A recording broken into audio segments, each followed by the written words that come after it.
Deixa a sua Bíblia aberta aí.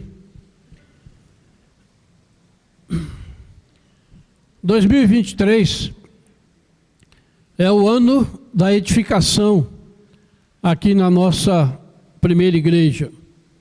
É o tema que será desenvolvido, está sendo desenvolvido ao longo desse ano. Esse tema ele nos desafia a sermos uma igreja fiel, uma igreja saudável, edificada sobre 4 pilares: palavra, instrução e cuidados mútuos, adoração e gratidão. E o texto básico para este ano é Colossenses 3,16. Então assim nós vamos caminhar durante este ano, trabalhando nestas áreas para que a igreja seja edificada. E também nós temos, durante a escola dominical, esse mês, estudado sobre a igreja, a doutrina da igreja. Temos passado a importância da igreja, importância fundamental, tanto para nós, como crentes, como para a sociedade de um modo geral. A igreja, ela exerce um papel de extrema importância. Nós perguntamos, uma primeira pergunta: como Deus está vendo a sua igreja e a situação do mundo nesse momento da história que Ele mesmo dirige? Como Deus está vendo tudo isso? Porque a história está na mão dEle, Ele é um Deus soberano e dirige todas as coisas. E quando nós abrimos a Bíblia, você está aí aberto no capítulo 59, o capítulo 58 e 59 de Isaías, eles descrevem um encontro entre Yahvé, o Deus de Israel, o Deus vivo, e a comunidade adoradora de Israel, aquela que ia ao templo para prestar culto a Deus. E o centro dessa conversa, desse encontro, são as transgressões dos adoradores e a aparente distância de Deus daquele povo.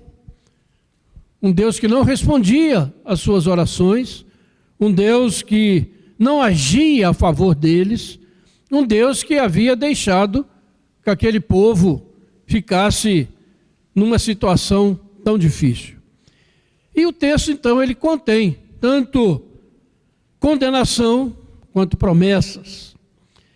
Então eu convido você aí no capítulo 58, versículo 1, diz assim a palavra de Deus: clama a plenos pulmões, não te detenhas, ergue a voz como a trombeta e anuncia ao meu povo a sua transgressão e a casa de Jacó os seus pecados. E o versículo 1 do capítulo 59 vai dizer: eis que a mão do Senhor não está encolhida, para que não possa salvar, nem surdo o seu ouvido, para não poder ouvir. Aqui o profeta, ele aparece como pregador de arrependimento, que chama o seu povo a uma vida de justiça, a uma vida de uma adoração sincera a Deus. E os eventos desses capítulos estão datados aí de cerca de 586 anos antes de Cristo. Ou seja, estão distantes de nós cerca de 2.600 anos. Distância bem grande, né? E ele fala da falta de vitalidade religiosa entre os membros da comunidade de Israel, daqueles que constituíam o povo de Deus. E a gente fica então pensando, falta de vitalidade no testemunho da fé, falta de compromisso com a adoração e com os preceitos que Deus deu na sua lei moral. E eu pergunto, será que isso te faz lembrar de alguma coisa? Será que tem algo a ver com você, com a igreja dos nossos dias? Por isso vamos trabalhar em cima um pouco desse texto profético, tendo em mente algo de extrema importância, que Deus está falando conosco, com seu povo eleito, da mesma forma que Ele falou a Israel há 2.600 anos atrás. Nós somos o mesmo povo, somos a igreja do Senhor, e o nosso Deus é o mesmo, não mudou, nele não há sombra de variação. Então vamos ouvir o que Deus tem para falar conosco nessas passagens bíblicas. E a gente vê a situação aí desse primeiro versículo, essa reclamação ou essa constatação, e esse problema só vai ser resolvido lá no final do capítulo. Então vamos acompanhar aí para ver como Deus vai agir, como o povo também vai se comportar diante dessa situação. E quando você olha para esse capítulo, poucos capítulos na Bíblia são tão ricos e tão diversos em suas palavras para descrever o pecado de Israel. Vejam bem, depois nós vamos ler, mas esse texto fala muito em iniquidade, em pecados, em mentiras, sangue, maldade, caos, atos de violência, transgressão, negação do Senhor, afastamento das verdades de Deus. Ou seja, todas essas coisas que nos separam, que separam a comunidade de adoradores do Deus vivo, do Deus que nos chamou. E isso tem como consequência Deus não ouvir as nossas orações, Deus não intervir nas nossas dificuldades e no nosso viver diário. E realmente, irmãos, quando a gente lê a palavra de Deus, a gente fica cada dia mais impressionado com a atualidade da palavra de Deus. Jesus disse que a sua palavra jamais iria passar, e a gente vê que realmente a palavra de Deus que falou àquele povo há milhares de anos atrás, continua viva e falando a nós no século 21. E nessas palavras há muita tristeza pela baixa condição espiritual do povo de Deus em Israel, e também pelas gritantes injustiças que estavam sendo praticadas, inclusive por aqueles que deveriam aplicar a justiça, guardar a justiça. E a gente então para pensar um pouquinho, né? Será que há tristeza no nosso coração com a situação que nós vivemos, ou com a situação da justiça em nosso país nestes dias? Assistimos coisas horríveis acontecendo, quando pessoas que deveriam estar condenadas são soltas das prisões, e quando pessoas que expressam alguma ideia contrária, elas são punidas. Vivemos uma completa inversão de valores nesses nossos dias. Como é que nós estamos diante disso? O capítulo é muito rico, ele contém muitos ensinamentos, e de fato é impossível que a gente possa andar por ele todo, né? E por isso eu quero destacar nessa noite apenas alguns pontos que eu julgo muito pertinente para esse momento que nós estamos vivendo. Então agora nós vamos ler um pouco o capítulo, e nós vamos lê-lo à medida que formos expondo, que assim você guarda mais a palavra de Deus. Vamos ler do verso 1 até o verso 4. Eis que a mão do Senhor não está encolhida para que não possa salvar, nem surdo o seu ouvido para não poder ouvir. Mas as vossas iniquidades fazem separação entre vós e o vosso Deus, e os vossos pecados encobrem o seu rosto de vós, para que vos não ouça, porque as vossas mãos estão contaminadas de sangue, e os vossos dedos de iniquidade, e os vossos lábios falam mentira, e a vossa língua profere maldade.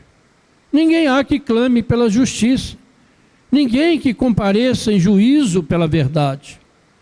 Confiam no que é nulo e andam falando mentiras, concebem o mal e dão à luz a iniquidade. Um retrato perfeito do nosso mundo. E eles mostram que há uma relação, irmãos, entre a igreja, entre a fé e aquilo que está acontecendo no mundo. Não são coisas separadas. A igreja, ela faz parte deste mundo. E nós estamos inseridos dentro de uma sociedade. E quando você olha para esse texto, lê essas palavras que acabamos de ler, realmente temos que ouvir o que Deus tem para falar conosco. E o profeta, ele começa o seu discurso como uma resposta a este lamento da comunidade de fé, de que Deus está muito remoto, muito distante, que Deus não intervém na situação que ele está vivendo, que Deus não age quando ele clama, ele pede. Irmãos, uma coisa que precisamos aprender é que o pecado, ele diminui a nossa capacidade de discernir a presença de Deus. O pecado diminui a nossa capacidade em discernir a presença de Deus. E aí nós deveríamos nos perguntar: por que eu experimento tão pouco a presença de Deus na minha vida e nos cultos da igreja? Parece que Deus não está presente nos nossos cultos. Parece que é uma rotina. Nós estamos apenas participando de alguma coisa que é rotineira, que acontece todo domingo. As pessoas estão preocupadas com tantas coisas e não ouvem Deus falar com ele. Estão dispersos. E a gente pergunta: por que Deus responde tão pouco às nossas orações? Por que Deus não fala comigo de uma forma mais clara? E ficamos às vezes procurando meios de ouvir Deus falar, quando Deus fala é na sua palavra.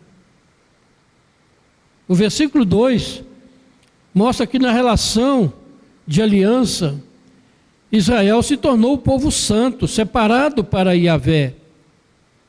Mas o relacionamento estava condicionado na obrigação, na responsabilidade de obedecer, de uma vida santa diante de Deus. E a gente vê tantas pessoas indo, ouvindo a uma igreja, sem notar a presença de Deus. Alguns vão para buscar a face de Deus, ou vão para buscar a mão de poder de Deus, para que Deus faça um milagre na sua vida. Outros entram na igreja com o seu corpo, mas a sua mente, o seu coração estão distantes. Mas olha bem o que o profeta diz no versículo 3, né? Ele diz: os vossos pecados, no versículo 2, né? Encobre o seu rosto para que ele não vos ouça.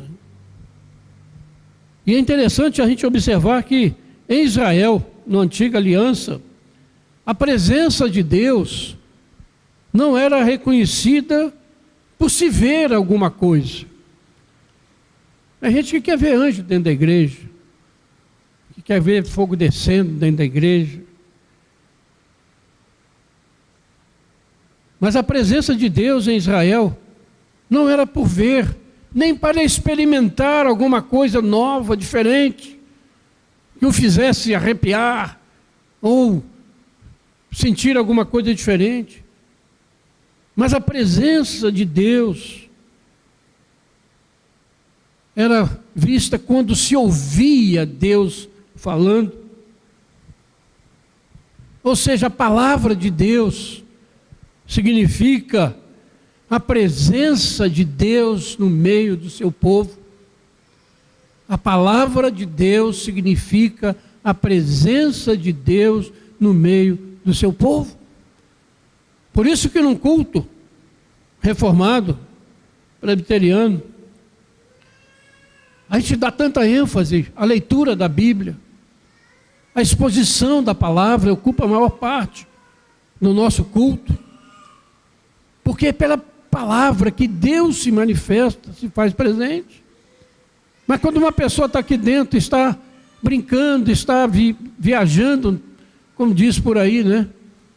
Ele não nota a presença de Deus. Ele não vai notar, não vai sentir. Porque a presença de Deus é pela sua palavra. Jesus é a palavra de Deus. Jesus disse que estaria presente conosco todos os dias. E Ele está presente pela sua palavra. Porque Ele é a palavra encarnada, a palavra de Deus.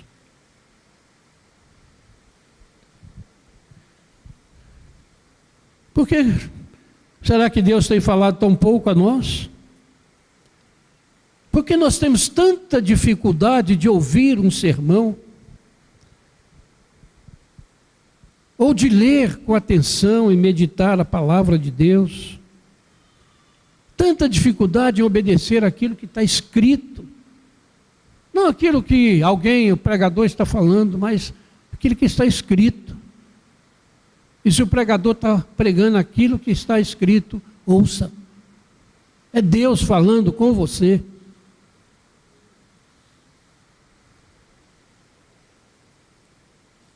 Mas os nossos pecados nos impedem de experimentar a presença de Deus pela sua palavra. Uma tragédia, irmãos. Veja o verso 3. Vossas mãos, vossos dedos, vossos lábios e vossa língua.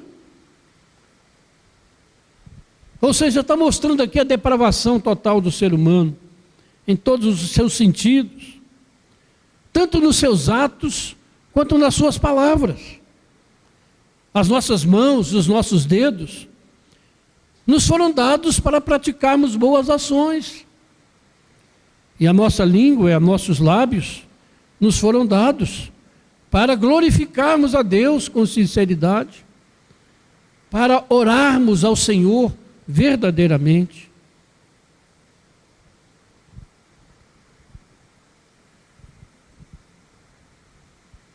E o povo de Israel estava usando de modo errado os seus lábios, a sua mão, os seus dedos, a sua língua. Será que nós não temos feito o mesmo? Será que tem sido diferente conosco? E há um detalhe, irmãos. Eles viveram antes de Jesus. Que antes, 600 anos antes. Nós vivemos 2000 anos depois de Jesus. Será que isso tem feito diferença na nossa vida? A graça de Jesus. Cantamos aqui. Graça, superabundante graça. Será que essa graça tem nos alcançado e nos transformado em novas criaturas? E o versículo 4 vai nos mostrar, irmãos, que a questão do pecado social é tirado dos tribunais de justiça, né, onde os litigantes insistem em sua falsidade e desonestidade, e os juízes não proferem sentenças justas. Não há ninguém que clame pela justiça, ninguém que compareça em juízo pela verdade. Confiam no que é nulo, confiam em políticos, confiam no poder do dinheiro, confiam em imagens de escultura, em falsos deuses. Diz aí o texto, se apoiam em argumentos vazios e falam mentira. E nós sabemos que o pai da mentira tem um nome, chama-se Satanás. Mente desde o início. E quantos têm seguido? Quantos o têm seguido? Mentira sobre mentira, uma atrás da outra. Todos os dias você ouve. E quando você ouve, saiba que de onde vem essa mentira. Porque a verdade está aqui, é Jesus Cristo. Qualquer coisa fora disso é mentira e vem do diabo.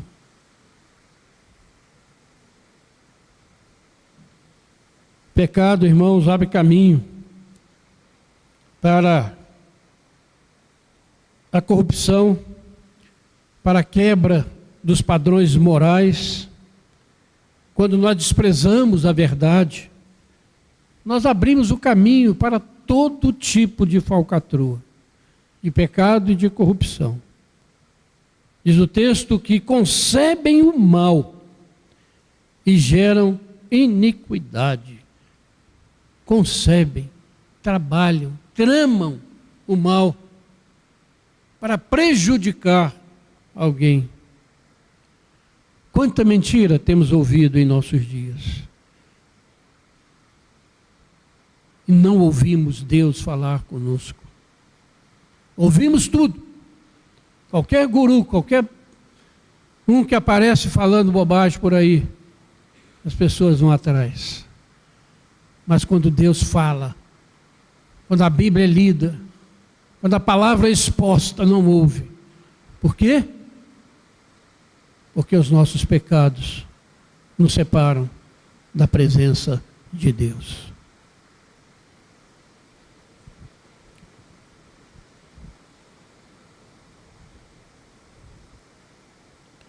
Por isso, irmãos, esse é um momento de nós termos uma profunda reflexão. Tomarmos posição e orarmos ainda mais ao Senhor. Nesse tempo que estamos vivendo, não dá para ser omisso, nem covarde. Não dá para aceitar posicionamentos antibíblicos por parte daqueles que se dizem cristãos. Chegou o momento de decidir de que lado nós estamos. Deus está fazendo o tempo de Deus separar os eleitos. Está chegando, ou já chegou. Vamos então, irmãos, pensar nesse relacionamento que nós temos com o Senhor. Mas vamos ler mais um pouco, vamos ler do verso 5 até o verso 11. Acompanhe aí a leitura. Chocam ovos de áspide e tecem teias de aranha. O que comer os ovos dela morrerá. Se um dos ovos é pisado, sai-lhes uma víbora. As suas teias não se prestam para vestes. Os homens não poderão cobrir-se com o que eles fazem. As obras deles são obras de iniquidade, obra de violência há nas suas mãos. Os seus pés correm para o mal, são velozes para derramar o sangue inocente. Os seus pensamentos são pensamentos de iniquidade. No seu caminho há desolação e abatimento. Desconhecem o caminho da paz, nem há justiça nos seus passos. Fizeram para si veredas tortuosas. Quem anda por elas não conhece a paz. Por isso, está longe de nós o juízo, e a justiça não nos alcança. Esperamos pela paz, e eis que só há trevas. Pelo resplendor, mas andamos na escuridão. Apalpamos as paredes como cegos, sim, como os que não têm olhos. Andamos apalpando, tropeçamos ao meio-dia, como nas trevas, e entre os robustos somos como mortos. Todos nós bramamos como ursos e gememos como pombas. Esperamos o juízo e não há. Esperamos a salvação e ela está longe de nós. Aqui, irmãos, esse texto, esses versículos, eles nos mostram que os caminhos tortuosos do mal que está no coração do homem e os efeitos desses caminhos na nossa vida, na vida da sociedade. Quanta falsidade, quanta mentira, quanto afastamento de Deus, quanto desprezo pelas coisas de Deus. Dos versos 5 ao verso 8, nós precisamos entender, irmãos, que projetos que são habilmente planejados por pessoas más, e você pode pensar aí em diversos eventos, são igualmente fatais, tanto para quem apoia esses atos, como para quem não apoia. Vai alcançar todo mundo. A maldade instalada no país vai alcançar todos nós, e não importando se você é de esquerda política ou de direita política, a maldade se espalha sobre todos. Precisamos estar alertas para isso, irmãos. Porque o único lugar que nós podemos estar é dentro da palavra, da rocha, que é a revelação de Deus, que é Jesus Cristo. O povo, do verso 9 ao verso 11, o povo vai lamentar a miserável condição de sua vida. Diz aí que as pessoas estão apalpando, estão cegas. Está longe a justiça, o juízo. Quantos estão aí como estes cegos que estão apalpando, que não conseguem andar, que não enxergam o que está acontecendo? Quantas pessoas sem rumo, sem direção, sem esperança, tanto na sociedade quanto a esperança de eternidade. Diz o texto, versículo 11, que estamos urrando como ursos, estamos gemendo como pombas. Buscamos justiça? Nada. Buscamos livramento, mas está longe.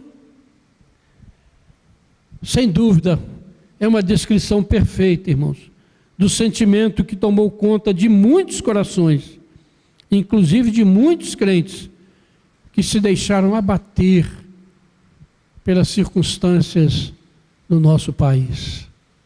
Quantos estão sem rumo, sem direção? Quantos estão esfriando na sua fé? Quantos estão se afastando porque não viram Deus agir, porque achavam que Deus ia agir de uma maneira e Deus não agiu? E estão sem rumo. Vai, Deus não me ouve, Deus não fala comigo. Lembre-se, a culpa não está lá, a culpa está aqui. Verso 12. Porque as nossas transgressões se multiplicam perante ti, e os nossos pecados testificam contra nós, porque as nossas transgressões estão conosco, e conhecemos as nossas iniquidades. Veja que o povo agora entendeu. No versículo 3, Deus falou as vossas. Agora o povo diz as nossas, os nossos pecados, as nossas transgressões. a nossa iniquidade, nosso.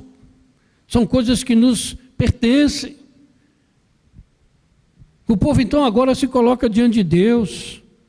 Diz aqui, os nossos pecados se multiplicam perante ti, perante Deus. Esse Deus santo e justo. E eles reconhecem então que toda essa atitude descrita nos versículos anteriores é resultado dos nossos pecados, das nossas transgressões, das nossas iniquidades. Precisamos reconhecer aquilo que é nosso. Muita gente quer se apresentar diante de Deus como gente boazinha. Mas a Bíblia diz que somos pecadores. O que nos pertence é o pecado que praticamos. Verso 13. Eles nomeiam o pecado. Como reconhecemos as nossas iniquidades, como prevaricar, o mentir contra o Senhor, o retirarmos-nos do nosso Deus, o pregar a opressão e rebeldia, o conceber e proferir do coração palavras de falsidade. Enquanto não houver esse reconhecimento, irmãos, nós não vamos experimentar o agir de Deus. Enquanto nós não reconhecemos que as transgressões são nossas, que nós estamos em pecado diante de Deus, prevaricar. O que significa prevaricar? É quando a pessoa trai os interesses que ele é obrigado a proteger. Quando a pessoa descuida, ou é descuidado com as coisas do reino de Deus.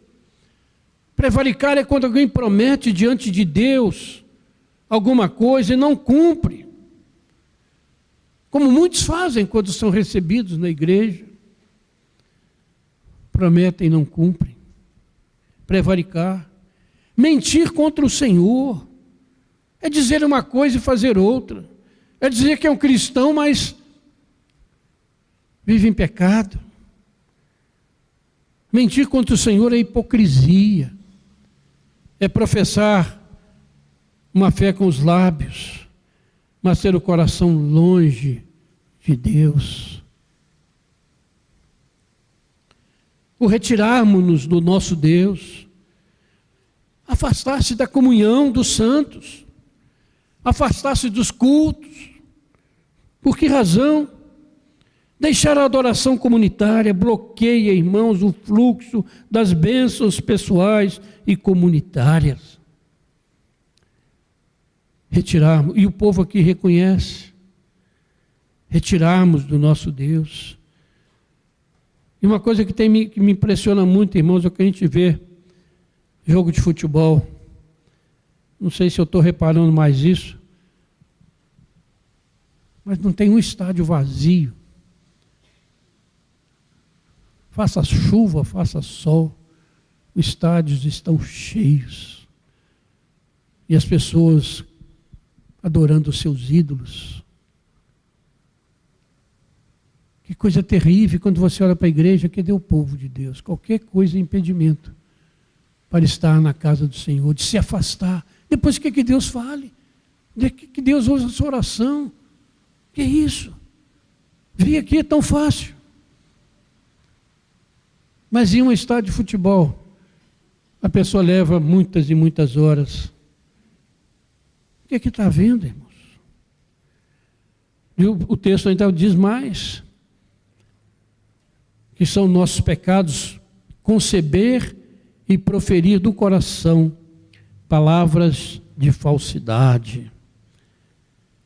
Conceber e proferir do coração fake news, a palavrinha mais conhecida, né?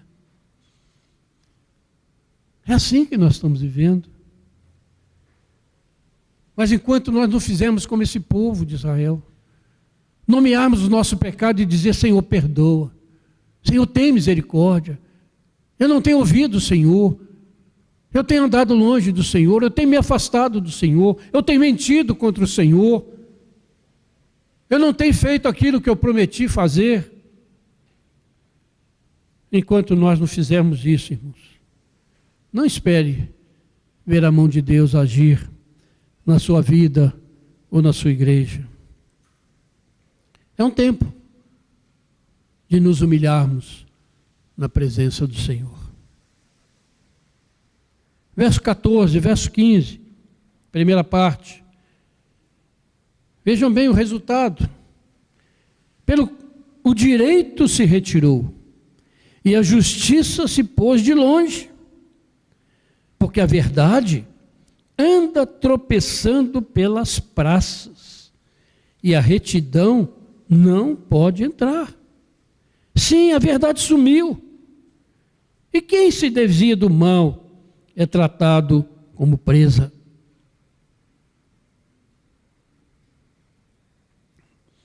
Eu não vejo uma descrição mais clara, mais verdadeira da nossa sociedade de hoje do que essa. A verdade, o direito se retirou, a justiça se pôs longe, a verdade ainda tropeçando pelas praças.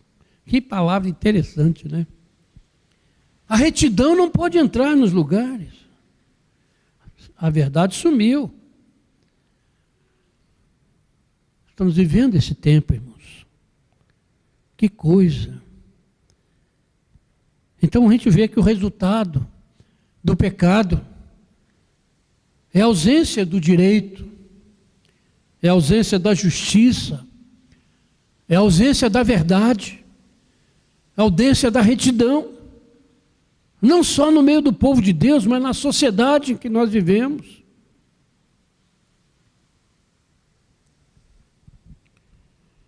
A verdade sumiu, a mentira prevalece.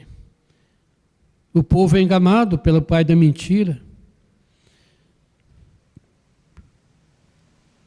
Que coisa, que tempo estamos vivendo. Mas vamos caminhar mais um pouquinho. Vamos ver a segunda parte aí do versículo 15, até o versículo 17. Depois de ver e descrever o resultado do pecado na sociedade, diz assim: o Senhor viu isto e desaprovou o não haver justiça. Viu que não havia ajudador algum e maravilhou-se de que não houvesse um intercessor. Pelo que o seu próprio braço lhe trouxe a salvação e a sua própria justiça o susteve. Vestiu-se de justiça como de uma couraça e pôs o capacete da salvação na cabeça, pôs sobre si a vestidura da vingança e se cobriu de zelo como de um manto. Vejam bem, Deus está atento. Deus não perdeu o controle de nada. Ele está sabendo o que está acontecendo no Brasil, no mundo, na igreja, na nossa vida. É um Deus onipresente, onipotente, onisciente, Ele sabe, Ele vê.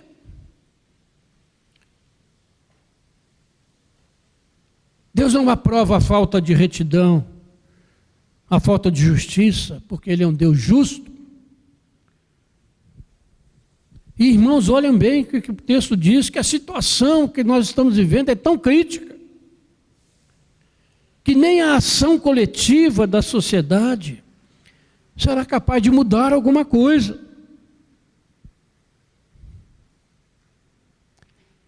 Vejam bem, o próprio Deus fica impressionado, fica maravilhado, porque Ele não vê nenhuma pessoa, não vê nenhuma possibilidade do homem por si mesmo fazer uma diferença, e nem mesmo entre o seu povo Ele encontra intercessores.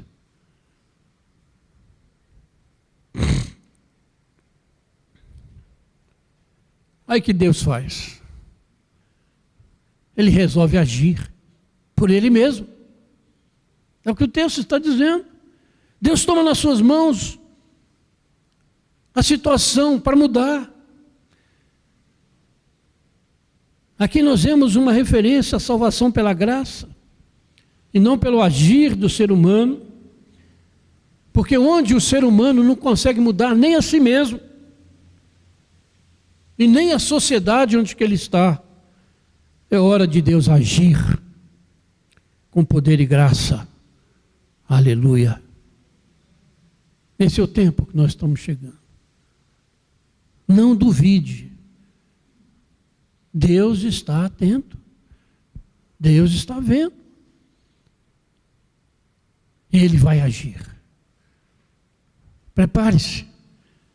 Ele vai agir com poder e graça.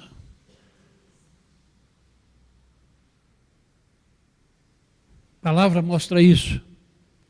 Vejam bem, irmãos, agora o versículo 18 até o versículo 20. Quando Deus age, o que acontece? Verso 18. Segundo as obras deles, assim retribuirá furor aos seus adversários e o devido aos seus inimigos. As terras do mar dar-lhes-á a paga.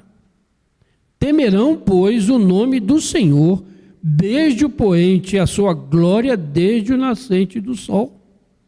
Vejam bem, pois virá como torrente impetuosa, impelida pelo Espírito do Senhor.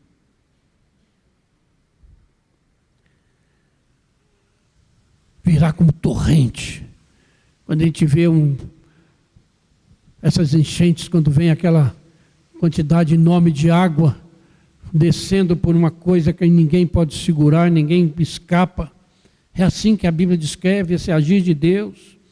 Virá como torrente impetuosa, e o que está impelindo é o Espírito Santo de Deus, o sopro de Deus. Deus promete punir aqueles que não se arrependem de seus pecados. Promete salvar aqueles que se arrependem e se voltam para Ele.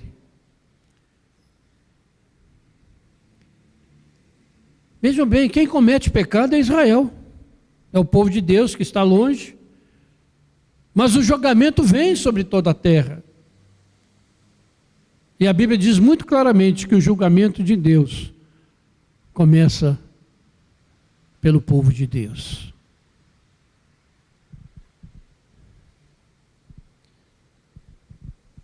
Porque o Brasil e o mundo vivem momentos tão difíceis.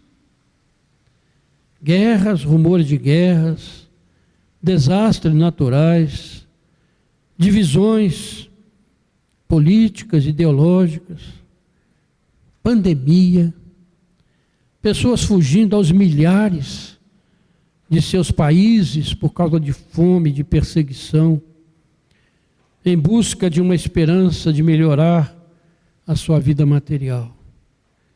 Mas, irmãos, quantos estão preocupados com a sua salvação eterna? Esse é o grande problema.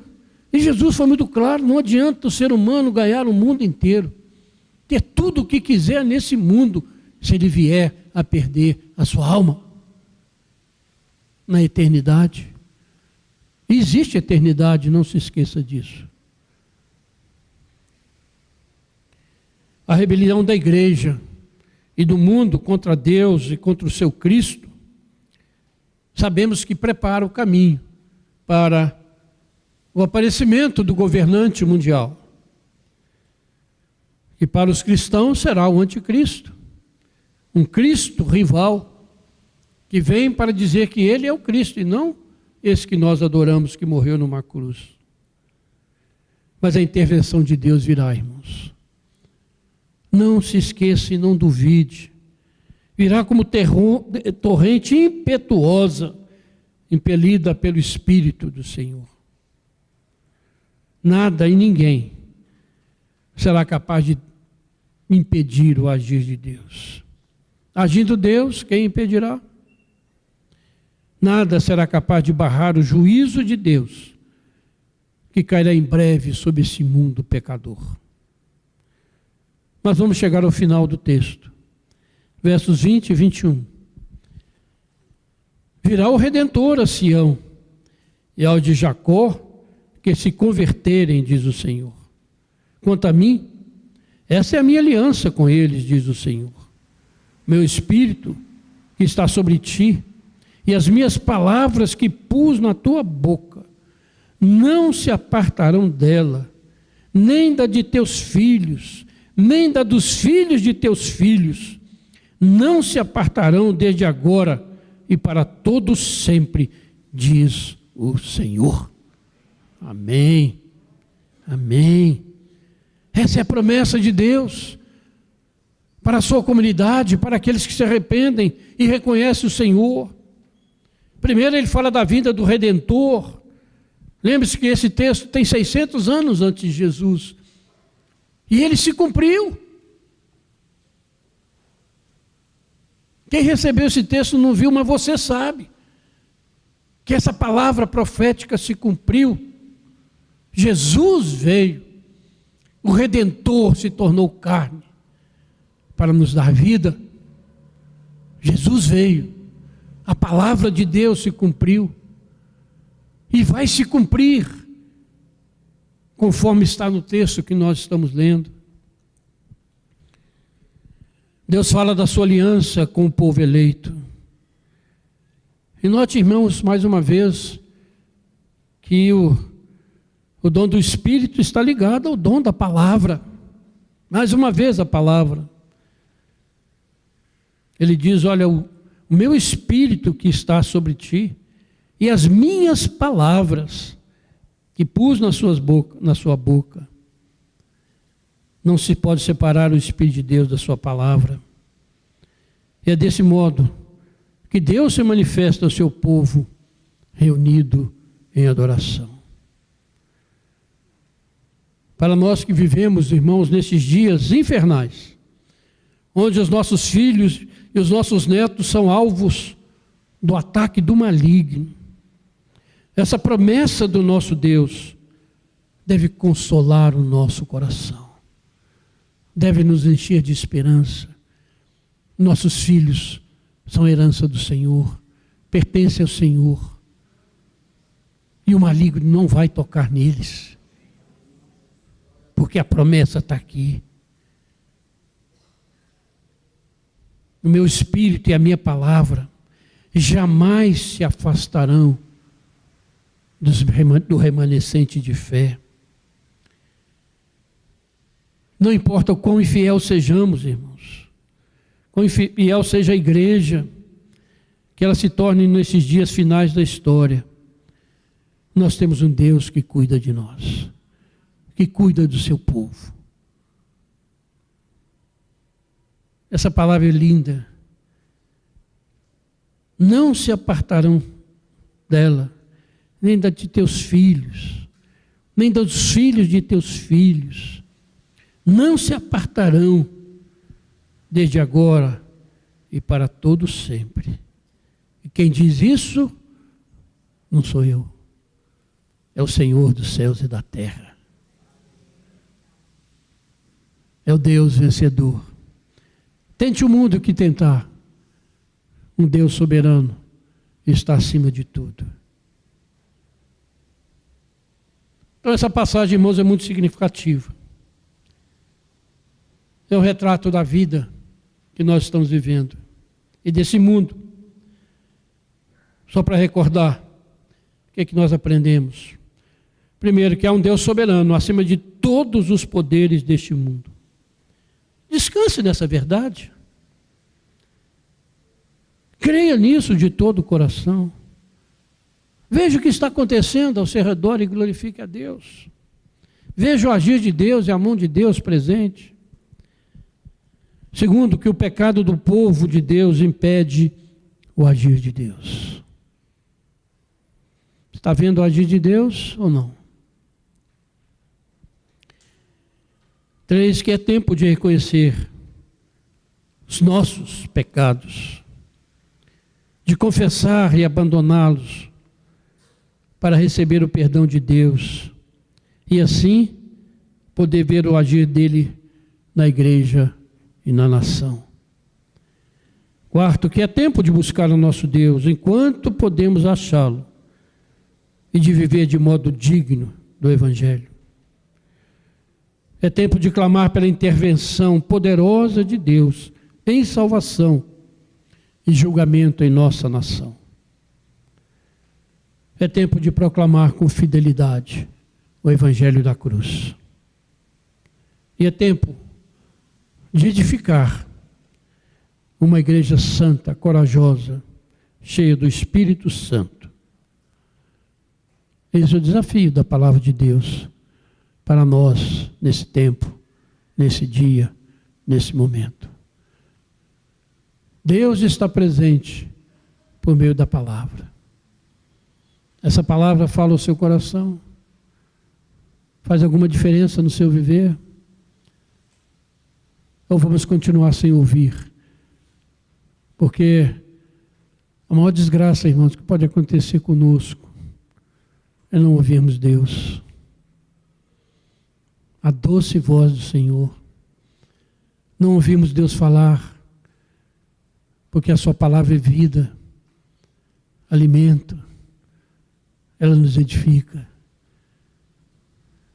Vamos ouvir, vamos preparar para ouvir o Senhor, porque Ele está gritando. Palavra escrita 600 anos antes de Jesus se cumpriu em Jesus Cristo e vai se cumprir em nós, conforme a promessa do Senhor. Vamos orar?